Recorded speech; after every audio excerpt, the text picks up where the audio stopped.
Demain, c'est aujourd'hui pour les céramiques et la photonique. Les futurs matériaux et les procédés sont encore dans les laboratoires et demain dans l'industrie.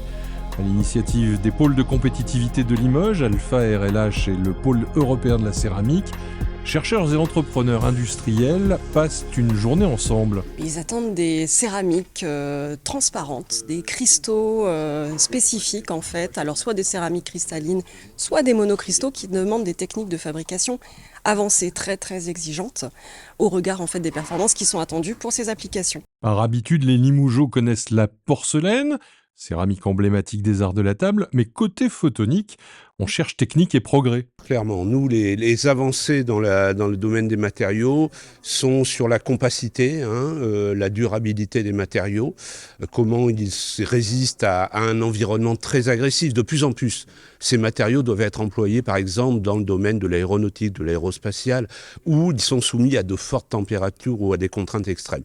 Donc voilà, il faut que ces matériaux soient capables de résister à ça.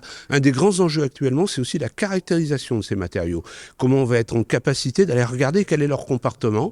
Et à Limoges, on a des sociétés, des startups qui développent des nouveaux outils de métrologie. Et enfin, ces matériaux, quand ils n'ont pas les bonnes propriétés, on est capable d'aller leur donner les propriétés en les fonctionnalisant.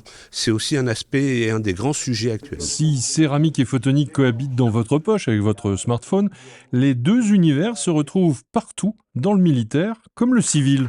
Donc on développe certaines lignes de produits en ligne avec les transparents aéronautiques, donc ce sont des vitrages, des hublots de cabine et aussi une ligne de produits composites, donc des radomes, donc ce sont le nez des avions typiquement, ou aussi des radomes SATCOM qui protègent les antennes qui permettent d'avoir le Wi-Fi à bord des avions. Donc nous on vient dans le cadre de cette journée organisée par le pôle Alpha RLH dont on est membre depuis 5 ans. On a choisi d'y adhérer pour accélérer le développement de notre site industriel de Saint-Jean-d'Iliac, situé près de Bordeaux, donc en région Nouvelle-Aquitaine. Donc on a développé les activités. À l'origine, c'était que du composite, donc les radomes, comme je l'ai dit précédemment, mais on y a installé également une ligne de production de hublots de cabine pour le groupe Airbus. Et cette journée professionnelle débute par une présentation du CNRS visant les matériaux pour l'optique spatiale. On peut utiliser l'or qui est optimisé sur l'infrarouge et qui est très stable chimiquement, mais qu'on va tout de même devoir protéger mécaniquement. Pour les performances, pour réduire les pertes par réflexion, et ça va être des monocouches et des multicouches de diélectrique. Tous les fabricants, tous les industriels font tourner à plein temps leurs services recherche et développement pour répondre aux besoins exprimés par les industriels à l'autre bout de la chaîne.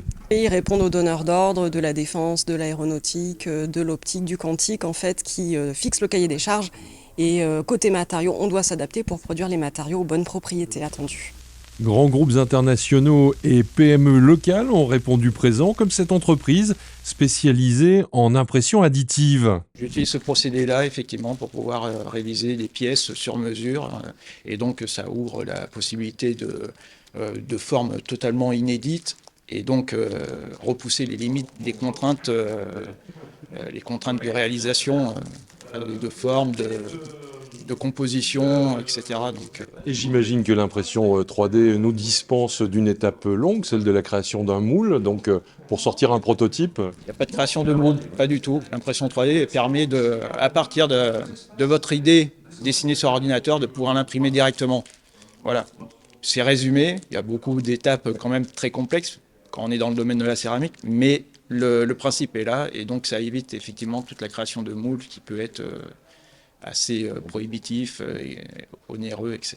À Limoges, où les deux filières se fréquentent, le Citra est à la manœuvre côté traitement de surface, où la céramique est très présente. C'est vraiment au cas par cas. En fait, nous, dans notre cœur de métier, on est dans le traitement de surface, et dans le traitement de surface, ça peut aller très rapidement puisqu'on est à la fin des process. Donc on peut avoir des temps de maturation entre une preuve de concept et une industrialisation qui peuvent prendre 3, 4, 5, 6 mois, mais ça peut aussi durer beaucoup plus longtemps en fonction de l'état de maturité du procédé qu'on développe. Dans un écosystème local qui est vraiment balayé par vraiment une technologie qui recouvre à la fois les céramiques, on est adhérent du pôle céramique depuis maintenant sa création, mais aussi par le pôle Alpha RLH, et tout ça se combine avec des laboratoires de recherche performants qui ont d'ailleurs monté un LabEx dans ce contexte-là, auquel nous-mêmes on participe et qui vraiment est un atout pour le territoire. Un territoire régional qui prend tout son sens quand les industriels savent trouver en proximité procédés et matériaux. Donc nous, on parle de transparence, pas dans le domaine du visible, mais dans le domaine des ondes électromagnétiques. Et donc effectivement, c'est tout à fait ce qui nous guide à différents niveaux de température. Donc on peut considérer des céramiques lorsqu'on est à des températures élevées, ou alors des matériaux polymères également à température ambiante. Au-delà du développement technologique, 3 facteurs sont à prendre en compte: le niveau de la ressource, l'impact énergétique et les contraintes environnementales. Oui, effectivement, il y a l'impact environnemental qui compte. Ça, c'est une certitude pour tous les nouveaux procédés. Et tous les procédés de traitement de surface sont en plus soumis à des réglementations assez strictes avec REACH. Mais également, il y a la technicité et la capacité d'application, la maîtrise du procédé, la quantité de matière et les matières premières essentielles dans le développement du traitement de surface, puisque ces matières premières peuvent être amenées à manquer et donc il faut les économiser. Avec 2 pôles de compétitivité, 2 écoles d'ingénieurs, ces instituts de recherche, Limoges est bien la ville de référence pour les matériaux du futur.